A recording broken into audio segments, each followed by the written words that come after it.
Es el Adagio molto de la Sinfonía número 2 en re mayor, opus 36, de Ludwig van Beethoven, Orquesta Filarmónica Checa dirigida por Paul Kleczki. Es la música que nos acompaña para leer el libro Mauricio Obregón, Navegante de Mar y Cielo, escrito por Yolanda Reyes, de la colección juvenil de Colciencias.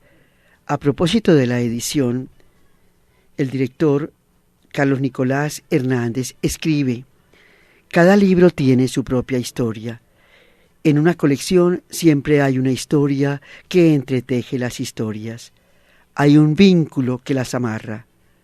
La colección juvenil Colciencias nos presenta el ejercicio de pensar y hacer de nuestros hombres de ciencia y tecnología paradigmas para la juventud colombiana, y eso ha sido muy gratificante. Viajero infatigable, navegante y cartógrafo de mar y cielo, Mauricio Obregón asumió la tarea de reconstruir las rutas de Colón, Magallanes y Odiseo, desatando nudos de la ciencia y atando cabos de la poesía griega y de la imaginación iberoamericana. Vivió la opción de los peligros y descifró en las mareas altas y en los cúmulos su verdadera condición de navegante. Su pedagógico sentido de la ciencia lo llevó a la cátedra magistralmente a través de la historia de los descubrimientos. Pero hay algo más admirable en él a la luz de nuestras necesidades nacionales: su vocación por democratizar el acceso al conocimiento a través de sus propias prácticas al servicio del país. Tanta sabiduría junta nos hace pensar que Mauricio Obregón fue un ciudadano del Renacimiento y un hombre a carta cabal del siglo XX.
Cuatro renglones de un poema de T.S. Eliot, traducidos libremente por Mauricio Obregón, dicen: nunca dejaremos de explorar, y al cabo de nuestros descubrimientos regresaremos a nuestro propio puerto y al fin lo conoceremos. Y comienza la magistral escritora Yolanda Reyes, luego de una rigurosa investigación y un placer por la escritura, su punto cero, la introducción. Antes de embarcarte, intrépido lector o intrépido oyente, cierra los ojos. ¿Puedes leer con los ojos cerrados? Imagina un mar. En el comienzo está el mar. Del mar venimos y es posible que al mar regresemos algún día.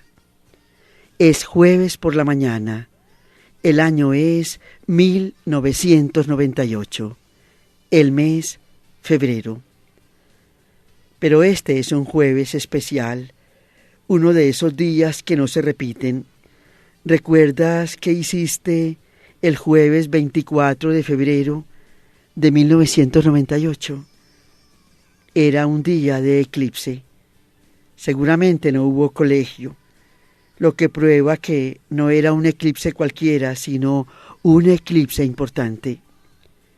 El lugar de la historia es Punta Gloria, una pequeña playa del Mar Caribe cerca de Santa Marta.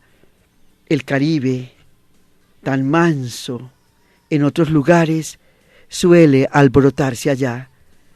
A veces parece tan bravo como ese mar océano al que desafiaron tantos hombres, descubridores y navegantes de distintos tiempos.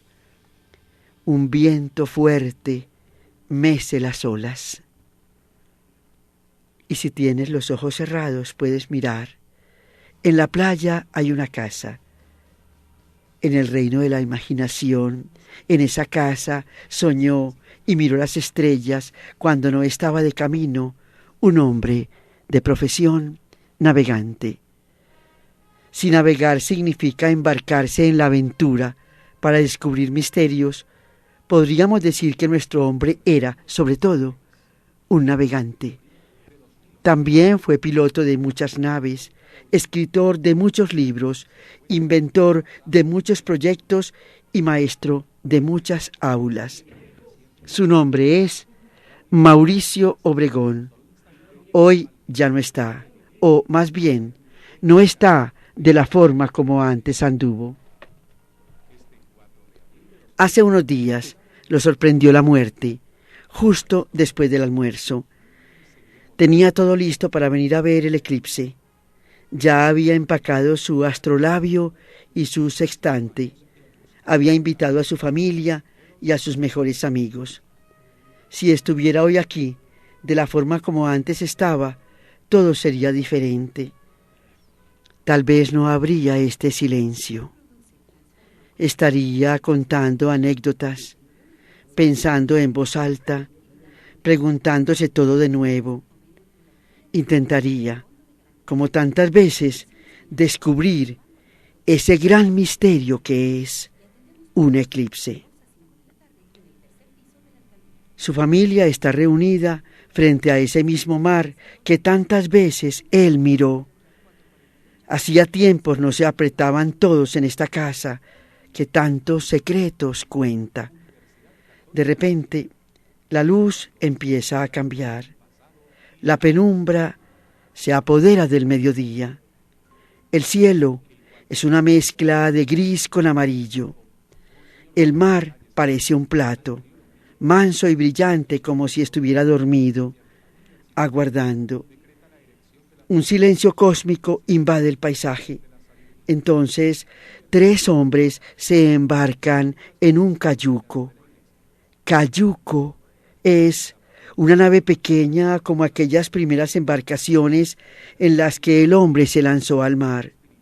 Viene de kayak, la voz milenaria que se repite, tan parecida en tantos idiomas y que siempre se usó para navegar. Eso contaba Obregón, que también era experto en las historias que hay detrás de cada palabra.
Los tres hombres son Teobaldo, el pescador que cuida la casa, Javier, el hijo de Mauricio, y Noé, el hijo de Javier y el nieto de Mauricio.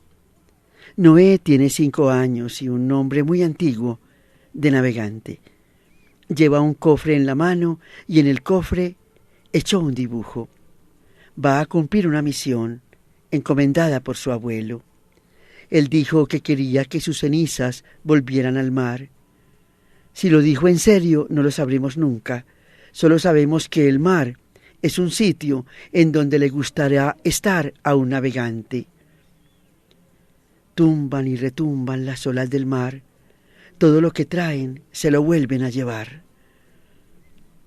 El canto monótono del mar parece repetir la letra de ese vallenato triste que una vez compuso Obregón para darle palabras a las olas. Tumban y retumban las olas del mar. Todo lo que traen se lo vuelven a llevar. Siento que el tiempo se me escapa. Habré llegado a esa edad en que uno al fin cree que el tiempo no es infinito. Escribió esa tarde a la hora del crepúsculo. Era una penumbra como la de ahora, pero sin eclipse. Noé hace volar las cenizas y su dibujo se va detrás con el viento. El eclipse dura lo necesario para terminar la tarea y volver a la playa. Y cuando la luz vuelve a ser la misma luz brillante del Caribe, y cuando el mar vuelve a ser el mismo mar fuerte de siempre, los tres hombres están de regreso. Varias avionetas pasan por la casa, con un vuelo que peina las olas. Son los amigos de Obregón que quieren despedirse de él, recordando esa forma tan suya de andar por el mundo. Primero se elevaba para mirar con otra perspectiva y luego se acercaba para estar presente, para probar y comprobar. Iba y venía, y siempre compartía lo viajado y lo vivido. Nunca estuvo quieto, como Odiseo, uno de sus héroes. Murió habiendo vivido. Ahora que Mauricio Obregón regresa a su mar Caribe, a ese mar que tanto amó, comienza para nosotros la aventura a bordo de su vida. Nada mejor entonces que iniciarla con sus propias palabras. Antes de que te me quedes en tierra, lector, oyente, zarpemos.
Capítulo 1. Los orígenes de la travesía. Según el diccionario, biografía es la historia de una vida, y para contar la historia de una vida, propia o ajena, se aconseja empezar por el comienzo. Pero, ¿cuál es el comienzo si cuando nacemos ya hay mucho camino recorrido? Hay un padre y una madre, quizá unos hermanos y también hay tíos y primos, y abuelos y bisabuelos y un larguísimo etcétera. Por supuesto, detrás de cada uno de ellos hay muchas historias.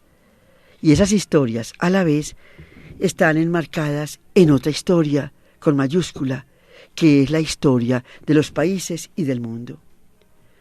Por el lado de la geografía, el asunto tampoco es sencillo. Hay un lugar de nacimiento, una calle específica, un pueblo, una ciudad, un país, un continente, una latitud y una longitud. Hay unas estrellas, unos vientos, unos mares y otras coordenadas que determinan la posición de cada ser vivo en este planeta. Pero se puede nacer en un sitio y ser de varios lugares a la vez, o no ser bien de ningún lugar. Existe gente que no tiene tan claras las fronteras, gente que usa pasaportes de distintos colores, con varias nacionalidades. Un día se embarca con el pasaporte azul, otro día con el verde, y eso puede depender de razones misteriosas como el olor del viento o el estado de ánimo. En fin, todo resulta más enredado de lo que parece y las piezas de la vida nunca encajan del todo. Por eso, en las biografías como en los rompecabezas, es mejor empezar por las piezas sencillas. Nombre: Mauricio. Apellidos: Obregón Andreu. Lugar y fecha de nacimiento: Barcelona, España, 24 de enero de 1921. Profesión u oficio: ingeniero aeronáutico. Señales particulares: ninguna.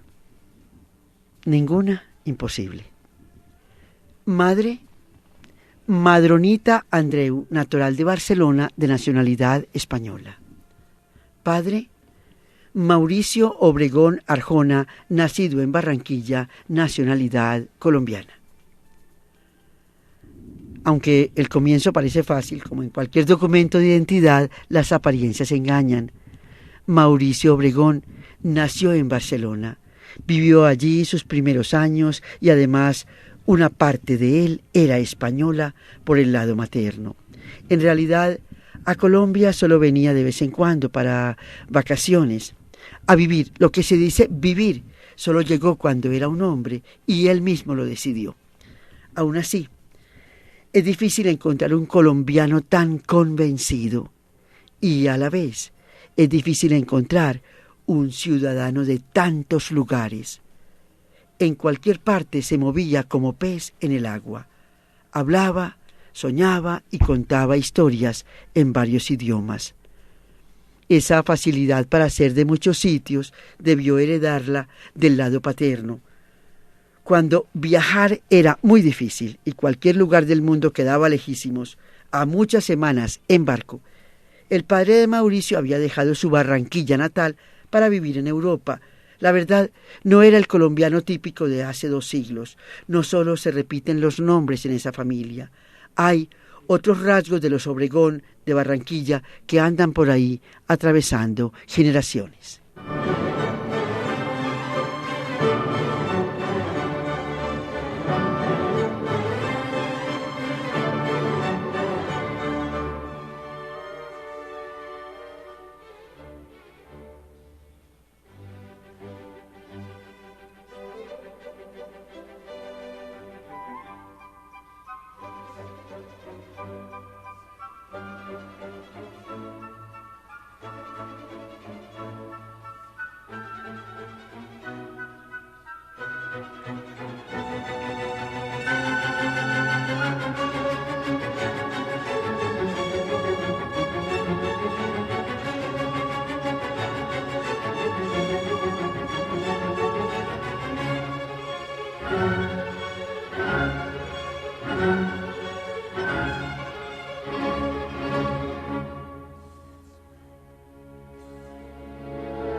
Continuamos en el Adagio molto de la Sinfonía número 2 de Beethoven y hablamos de la mamá.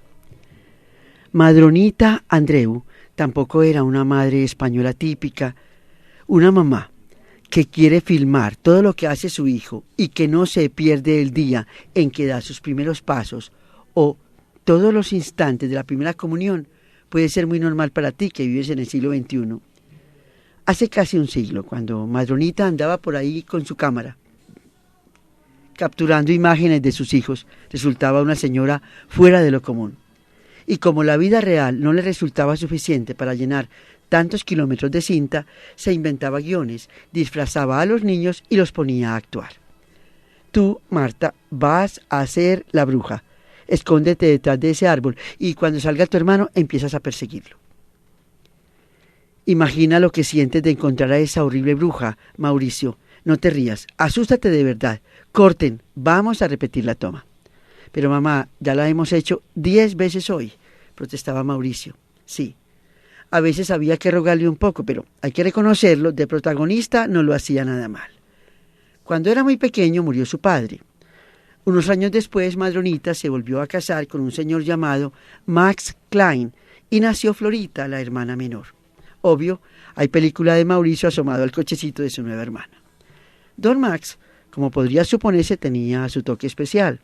En primer lugar, usaba también varios pasaportes porque había nacido en Estados Unidos de familia alemana, pero vivía en Barcelona y se sentía más catalán que cualquiera. En segundo lugar, era dueño de una compañía de exportación de pieles en Nigeria y Mauricio, de niño, lo acompañaba en sus excursiones por el África.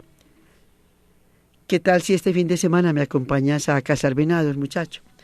Puedo, mamá. No había un no que lo detuviera.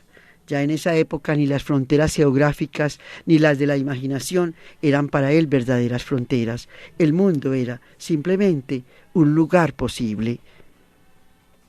Desde la orilla de su hogar, el mar Mediterráneo le traía las voces y las historias de los héroes griegos de sus libros preferidos, y Mauricio se imaginaba que algún día, como Jasón y Odiseo, saldría a navegar para descubrir el mundo. En una biblioteca cercana a su casa encontró un atlas enorme y sus ojos podían perderse durante horas enteras en ese mapa antiguo que le fascinaba, donde el mundo se veía muy distinto al de ahora. Estaba lleno de enigmáticas tierras, con letras escritas al revés como jeroglíficos y con los continentes esperando a que vinieran los viajeros intrépidos a completarlos.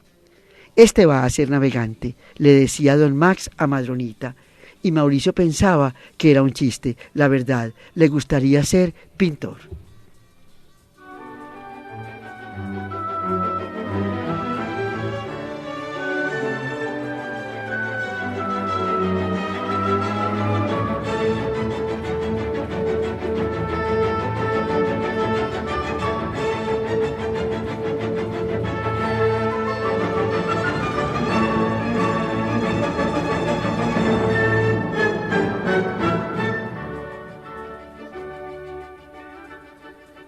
A los 9 años, el paisaje azul brillante del Mediterráneo fue reemplazado por el gris nube de un internado en Inglaterra. El internado de Mauricio se llamaba Stonyhurst y era como un castillo de fantasmas con las paredes gruesas y heladas. Claro que después del primer impacto no todo era tan terrible. Había cosas divertidas como las travesuras y sobre todo la compañía de Alejandro y Rafael Obregón, sus primos barranquilleros que compartieron con él los años de internado. Los tres eran muy diferentes desde niños, pero tenían, además de eso que se llama aire de familia, una especie de hermandad secreta, una intuición especial que los hacía ver el mundo como un lugar brillante y de colores. En la penumbra del internado, esta era una forma bastante fuera de lo común de ver el mundo.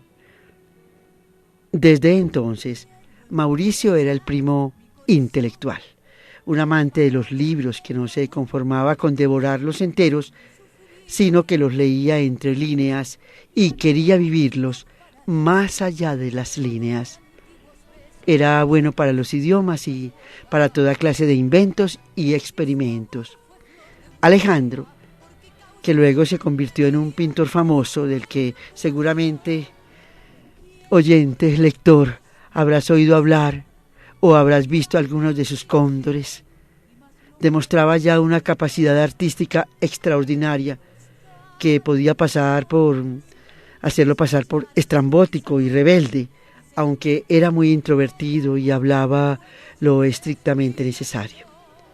Rafael, el primo mayor, era desde siempre un constructor de mundos. De hecho, cuando creció, se convirtió en arquitecto, no solo de casas, sino también de barcos, de casas mágicas y de enormes edificios. Para los tres, el mundo era un lugar para crear. No se tragaban el cuento, más bien estaban ahí para inventarlo. Tenían un espíritu libre. Y para ver otros horizontes, Rafa diseñó un refugio secreto en un árbol, que era como un barco privado con 3 puestos. A veces de noche, los 3 primos salían sigilosamente por las ventanas del dormitorio, atravesaban el patio y se embarcaban en el árbol a mirar el mundo más allá de los muros. Mientras se daban un banquete de galletas, sardinas y gaseosas que habían ido escondiendo, conversaban y hacían planes para el futuro. Mauricio hablaba de todas las carreras que le gustaría estudiar y pensaba en todas las universidades a las que iría, mientras Alejandro contaba los días que le quedaban de colegio. Los colegios son como reformatorios, decía. Deberían durar 1 o máximo 2 años mientras enseñan lo básico, a leer y escribir, a sumar y restar. Lo demás lo aprendes en otro lado. Tanta educación te corta las alas y te impide pensar por ti mismo. No veo la hora de ser libre. Algún día vamos a ser libres para navegar por el mundo entero en un barco, lo consolaba Rafael. Yo me comprometo a construirlo, igual a este, pero de verdad, van a ver. Y que Mauricio haga el radio del barco como los que fabrica ahora, decía Alejandro. Yo me encargo de llenarlo de colores. Caramba, el radio, gritaba Mauricio. Se me olvidó esconderlo debajo de la almohada. Saltaban del árbol y a veces los sorprendían las linternas. Entonces ya se sabía, había que madrugar a hacer cola frente al despacho del prefecto. A continuación, el movimiento número 2, el larghetto de la Sinfonía número 2 en re mayor, opus 36 de Ludwig van Beethoven.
Capítulo 2. Alas para no quedarse en tierra. Mauricio Obregón creyó siempre en los grandes saltos. Mucho después, cuando fue mayor y él era profesor, comenzaba su clase de Historia de los Descubrimientos, explicando a sus alumnos cómo cada descubrimiento de nuevas tierras significaba un gran salto en la historia de la humanidad, pues al ampliarse las fronteras de lo conocido, se ampliaban también para los hombres las formas de ver y de entender el mundo. Durante su etapa de estudiante, él vivió la teoría de los grandes saltos en carne propia. ¿Estás listo para saltar con él? ¿Estás lista, amable oyente? El primer salto es un océano entero, el que separa a Europa de América. Brincamos la tapia del internado de Stonyhurst, pasamos un tiempo en Oxford, luego salimos de Europa, que vive la Segunda Guerra Mundial, y aterrizamos en Boston, una ciudad universitaria al otro lado del mundo, en Estados Unidos. Segundo salto, el tiempo de crecer. Estamos en 1940, y el niño de internado inglés es ahora un joven universitario, con todas las puertas del conocimiento esperándolo. Su vieja costumbre de preguntárselo todo se llena con nuevos interrogantes. Su primera pregunta, la típica, la que nunca terminará de resolver, es ¿qué estudiar? Le gusta la arquitectura, le interesa el arte, la ciencia lo seduce, los libros siguen alimentando su imaginación. Sueña con aprender a volar, adora los riesgos y también quisiera ser navegante, viajero, explorador, aventurero e historiador. ¿Cómo ser todo eso a la vez? ¿Cómo integrar en una misma profesión el arte con la ciencia, la búsqueda de la belleza con la del conocimiento? ¿Cómo inventarse una historia que no sea solo para estudiarla en los libros, sino también para vivirla y recorrerla? ¿Hasta dónde respetar las fronteras entre el arte y la técnica, entre los libros y la vida? Empieza con arquitectura y después de un tiempo se decide por ingeniería aeronáutica. Pero esa decisión no significa dejar de lado sus viejas pasiones. Al contrario, aprender a volar es como encontrar alas para su imaginación y para su necesidad de conocimiento. La experiencia de flotar por los aires le da una nueva perspectiva. Ese es el tercer salto, el que le hacía falta para seguir alimentando su vieja costumbre infantil de leer más allá de los renglones del libro.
con la ingeniería aeronáutica, sus sueños de descubridor encuentran herramientas científicas para romper las fronteras de lo conocido.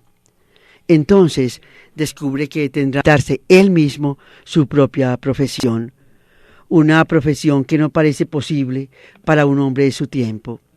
Sus compañeros de universidad, a simple vista, parecen más serios. Quieren ser especialistas en un solo tema y esconden la cabeza entre los libros de la gran a estudiar, como si estudiar significara hibernar semestres enteros y saber cada vez más sobre cada vez menos. Para él, en cambio, estudiar tiene que ver con el mundo. De lo contrario, no tiene sentido. A veces se siente un bicho raro y piensa que ha debido nacer en otro tiempo, quizás en el Renacimiento, cuando los hombres como Leonardo da Vinci, el hombre más asombrado de toda la historia de la humanidad, podían diseñar máquinas voladoras y ser a la vez pintores y científicos.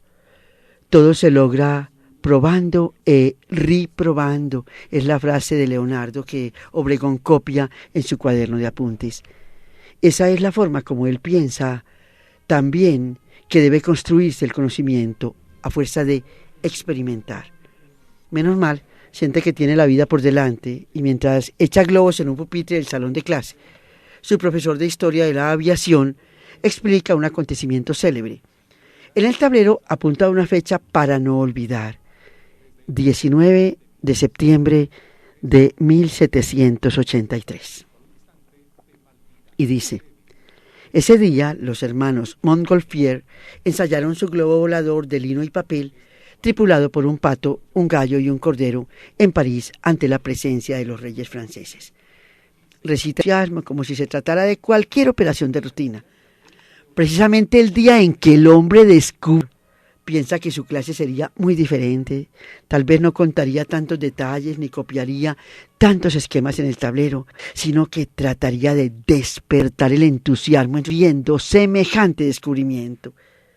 Con sus alumnos construiría un enorme globo multicolor y él mismo se ofrecería como tripulante para viajar entre la canasta de mimbre. Se distrae pensando en los pobres animales de aquel globo, el pato, el ganso y el cordero, que seguro esa noche histórica debieron terminar aderezados y servidos en la mesa del palacio. Y mientras el profesor, a miles de kilómetros en la clase, habla de péndulos, él se imagina cómo sería eso de estar suspendido en el aire.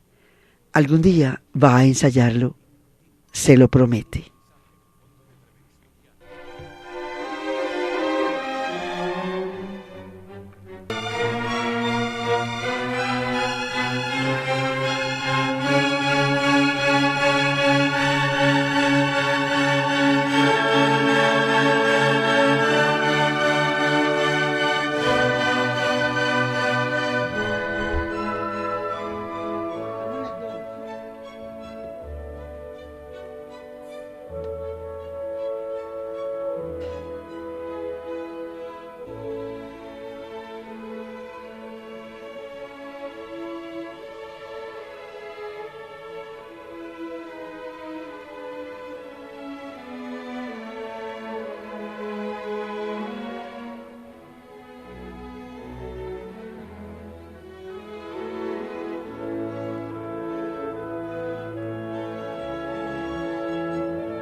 Después de su grado en 1943, recordemos que Mauricio Obregón nace en el año de 1921, Llegaba la hora de buscar empleo y, para cualquiera, esto podía significar un aterrizaje en la vida real, pero Obregón se las arregló para conseguir un trabajo a su medida. Fue contratado como ingeniero y capitán de vuelos de prueba en Grumman Aircraft, una gigantesca fábrica de aviones en Long Island, cerca de Nueva York. Su espíritu aventurero encajaba muy bien para semejante trabajo de alto riesgo. ¿Te imaginas lo que es pilotear un avión por primera vez antes de saber si quedó perfecto? A pesar de todos los controles de calidad y la tecnología avanzada de la empresa, existía siempre la duda. Probar y volver a probar, como decía Leonardo, pero no en la teoría, sino en el aire, y ser, ahora sí, un conejillo de Indias. Ese mundo de la aviación lo preparó para un cuarto salto, casi un triple salto mortal que resultaría definitivo. Vivir en Colombia, un lugar donde verdaderamente estaba todo por hacerse. Nada en la vida es tan dulce como saberse embarcado en el rumbo que uno ha escogido. Escribió en su bitácora de viaje cuando miraba por la ventanilla del avión ese río Magdalena que se confundía con el mar en las bocas de ceniza. Aterrizar en el bullicio de Barranquilla era como recuperar de golpe una parte de sí mismo. Pero la diferencia con los saltos anteriores es que este parecía un salto de cangrejo, de para atrás. Tenía que ver con devolverse muchos años en el tiempo y rescatar las imágenes de su padre, esas que parecían perdidas en los agujeros negros de la memoria. Miraba las caras de los tíos y de los primos, que no veía desde sus vacaciones de infancia, y cada vez le iban presentando más parientes. Curiosamente, todos le parecían viejos conocidos, y a pesar de que a mucha gente no la había visto nunca, encontraba gestos perdidos que le recordaban algo, rasgos familiares que le hablaban de su identidad, olores, colores y sabores que lo conectaban con su padre y con sus raíces, como si el tiempo nunca hubiera pasado y él siempre hubiera vivido ahí. Esa sensación de ser uno más de los miembros de una familia numerosa fue una especie de revelación. Nunca antes se había hecho preguntas tan sencillas, por ejemplo, ¿de dónde vendría su risa? ¿Se reiría su padre así como sus tíos, como él mismo? ¿De dónde habría heredado la magia y la locura, las ganas de vivir, las noches de parranda? Podría haberse conformado con seguir un camino trazado y trabajar en la fábrica de textiles Obregón que había heredado de su padre. También podría haber regresado después de un tiempo y seguir con su carrera. Tenía todas las posibilidades para triunfar en el país que eligiera para vivir. Escogió Colombia, pero no para quedarse quieto, que va. Vendió su parte en la fábrica y con ese dinero compró aviones de la Segunda Guerra Mundial que ya no se necesitaban porque la guerra por fin había terminado. Fundó su propia compañía aérea que se llamó Lanza, una compañía que se le medía a lo que fuera. No solo transportaba a los pasajeros, sino también libras de carne y también transportaba al correo. La experiencia de volar en Colombia era muy distinta a sus horas de vuelo en Estados Unidos. Si allá era un piloto de prueba, aquí todo era una prueba de fuego. Muchas veces no había instrumentos y había que volar echando mano, no solo de todos los conocimientos aprendidos, sino también de todas las intuiciones. Husmear en el olor del viento para preguntarle si habría tormenta. Volverse un experto lector de nubes. Qué belleza. Como Ciro Mendía, o como Baudelaire, o como León de Grave. Ser a la vez mecánico, piloto e ingeniero, pero sobre todo saber limpiar bien el mugre de un carburador para no quedarse varado en medio de la nada. Improvisar pistas de aterrizaje en cualquier potrero porque no había aeropuertos en casi ninguna parte. Eso, para alguien como Mauricio Obregón, no era un problema, sino otro desafío. Si no había aeropuertos, pues tanto mejor, había que inventarlos y construirlos. Desempolvó los conocimientos de arquitectura de sus primeros años de universidad. Utilizó su licencia de ingeniero civil.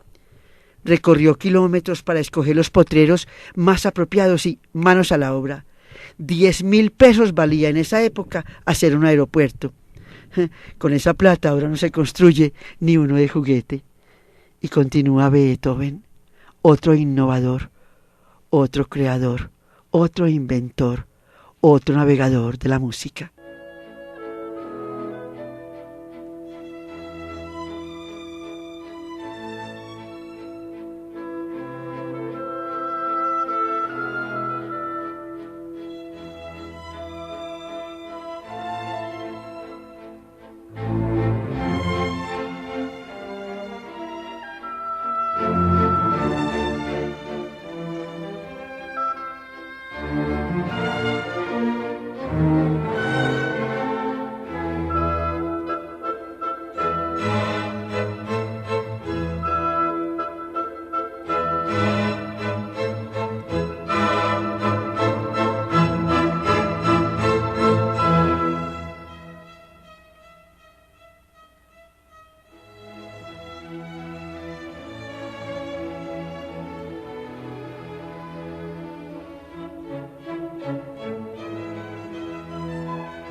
Hizo el aeropuerto de Las Nieves, a medio camino entre Barranquilla y Soledad, en tierras de su familia.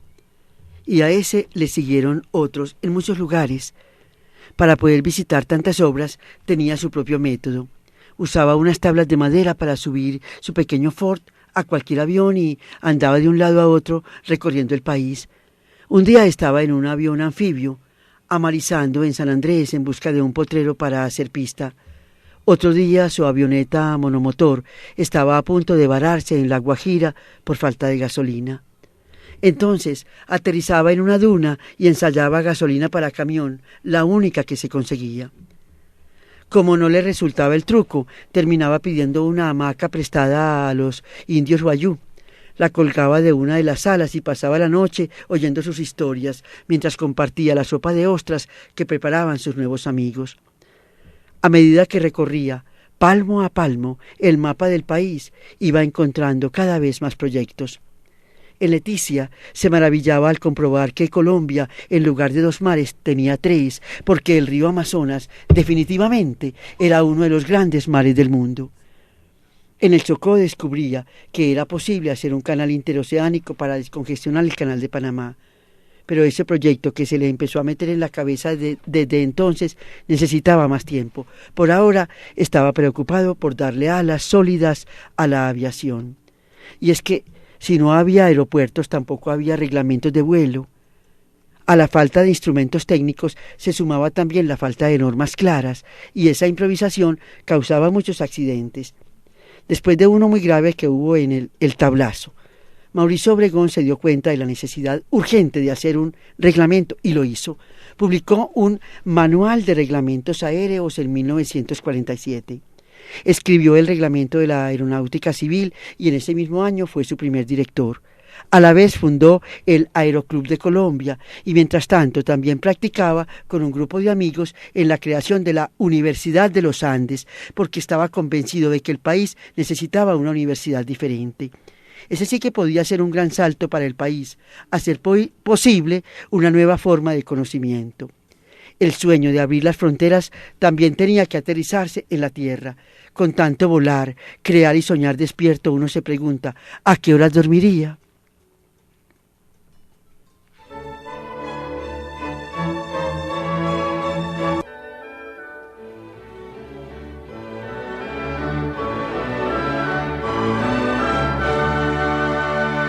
Homenaje a Mauricio Obregón, navegante de mar y cielo, de la colección juvenil Colciencias, escrito por Yolanda Reyes, porque debemos destacar y exaltar todos los valores de nuestro país. Por eso también nos acompaña la Sinfonía número 2 en Re mayor, en su segundo movimiento, el Larghetto.